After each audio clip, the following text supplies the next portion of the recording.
پاکستان سے کسی نے پوچھا ہے کیا خواتین پر تراویح پڑھنا لازم ہے؟ تراویح سنت مؤکدہ ہے. سنت مؤکدہ کہتے ہیں جو فرض کی طرح اور واجب کی طرح تو نہیں ہوتی، لیکن وہ عام سنتوں کی طرح بھی نہیں ہوتی کہ اس کو چھوڑنے والے کو ملامت ہی نہ کی جائے، تو اس کو سنت مؤکدہ کہتے ہیں. عام سنتوں سے زیادہ تاکید ہے اس کی، کیونکہ نبی صلی اللہ علیہ وسلم نے جہاں بھی صیام رمضان کا ذکر کیا، قیام رمضان کا بھی ساتھ میں ذکر کیا. دن کا روزہ رات کا قیام، دن کا روزہ رات کا قیام. تو یہ قیام کیسے ہوگا؟ نبی صلی اللہ علیہ وسلم نے 3 دن یہ قیام کر کے بتایا کہ ایسے ہوگا. اس میں کتنی رکعتیں پڑھی یہ معلوم نہیں.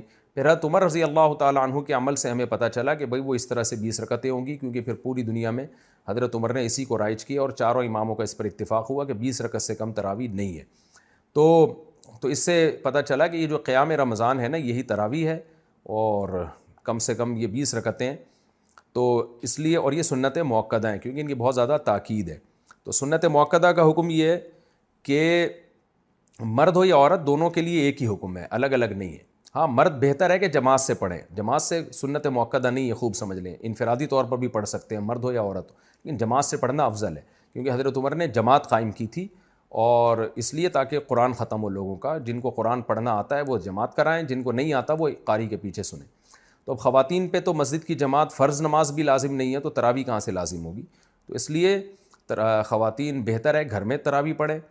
مسجد جانا چاہیں تو ہماری رائے تو یہی ہے کہ اس زمانے میں ان کو مسجد جانے کی بھی اجازت ہے، حدیث میں اس کی ثبوت ملتا ہے. اور تراویح میں تو ہمیں ملتا ہے کہ اسلاف اپنے عورتوں کو بھی تراویح کی نماز میں لایا کرتے تھے.